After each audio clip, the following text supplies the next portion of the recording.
Bukan aku yang utang ya. Dan ini sudah lebih dari 10 tahun. Palingmu cuma mau nolong toh, Pras. Hah? Ibu punya utang ke bank. Tapi buat apa, Pali? Buat masukin kuliah Kang Masmu Kendarto. Dari mulai masuk kuliah sampai dia jadi sarjana, ibumu membiayai Kendarto itu dari uang utangan ini. Semua atas namaku. Agunan yang di bank itu sertifikat atas namaku.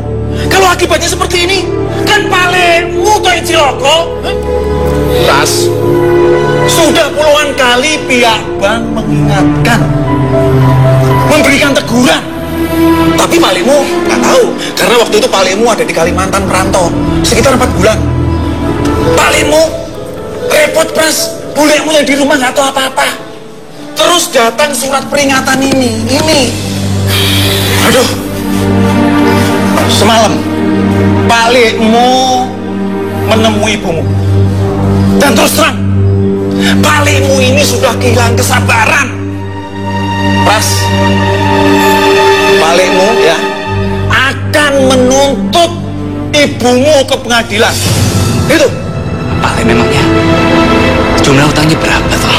Ya kalau untuk menghindari penyitaan itu sekitar 20 juta. Itu dihitung dari bunga yang berbunga ditambah dengan angsurannya. Tapi paling kamu seperti itu, paling mau dilunasi. Kalau cuma mau dicicil, nanti akhirnya macet seperti ini dan buntut-buntutnya rumah Pak Le akan dilelang. Dan Pak Le nggak mau. Kalau dibayar lunas berapa, Pali? Berapa? Itu 70 juta. Gede dong. 70 juta? Astagfirullahaladzim. Besar sekali. Ibu minta maaf sama kamu, Pras. Ibu merahasiakan ini bukan karena ibu tidak percaya pada kalian, tapi semata-mata karena ibu itu tidak mau membebani persoalan. Ibu tidak mau kalian susah cuma karena tahu ibu punya utang. Bukan soal itu, Bu, bukan. Yang aku nggak ngerti, kenapa ibu berani utang ke bank sebanyak itu?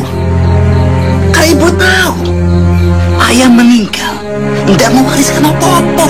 Kamu tahu sendiri kan, Pras, waktu itu ibu punya lapak di pasar. Ibu jualan sembako dan laris. Tapi siapa sangka kalau pasar itu terbakar, ludes, terus dibangun pasar baru. Semua lapak jadi kios dan sewanya menjadi selangit.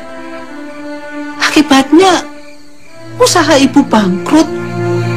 Dagangan ibu tidak laku karena tidak dapat tempat yang bagus. Dari mana ibu bisa bayar cicilan? Semestinya waktu itu ibu bisa berpikir akan hal-hal yang tidak terduga seperti itu.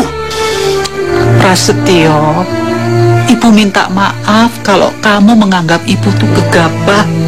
Tapi satu hal yang kamu harus tahu, kamu harus memahami perasaan seorang ibu yang melihat anak sulungnya tamat SMA dengan nilai bagus, yaitu Kang Masmu Kendarto.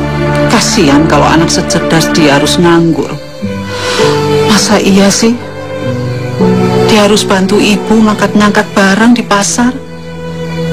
Apa salah kalau ibu punya impian anaknya jadi seorang sarjana? Ibu punya tanggung jawab nyekolahin anaknya setinggi-tingginya, Pras, selama ibu mampu berusaha. Mendiang ayahmu juga berpesan seperti itu. Apa ibu salah? Waktu itu kamu itu masih kelas 3 SMP, nak. Belum tahu apa-apa soal beban dan harapan ibumu. Jangan salahkan ibumu, nak. Kalau kenyataannya kemudian tidak sama seperti yang ibu mau. Ibu juga punya impian.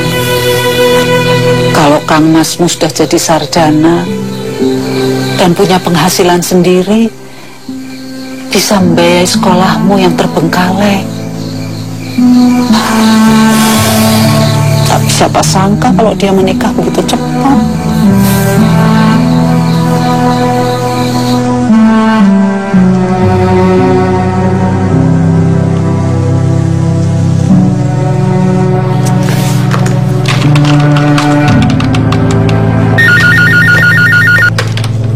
Ya, Pak Setio, adik saya. Jangan bercanda. Iya. Sekarang, ya.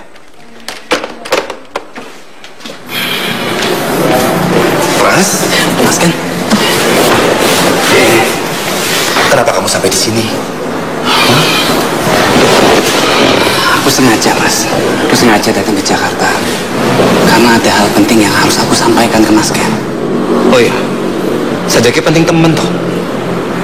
Kenapa orang nelfon wae? Kamu kan punya nama ponselku toh. Tapi aku rasa aku harus menyampaikan masalah ini secara langsung, Mas. Kenapa ndak ke rumah saja? Aku ndak berani, Mas. Aku ngerasa ini masalah keluarga kita. Maksudmu, jangan sampai didengar istriku. Oke, Mas.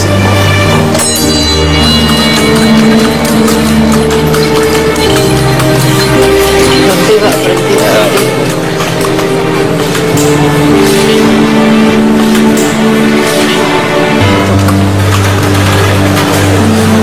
Ya wes nang kauman wae, Pak. Ya, Bu.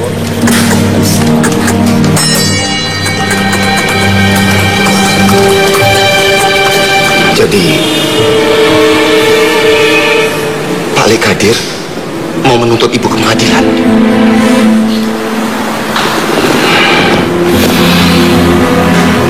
Ya Tuhan, aku benar-benar syok, Ras. Lebih-lebih karena semua ini demi biaya kuliahku. Ini yang bikin aku merasa bersalah, Pras. Ya Gusti Allah, kenapa ibu sampai harus ngerahasiain?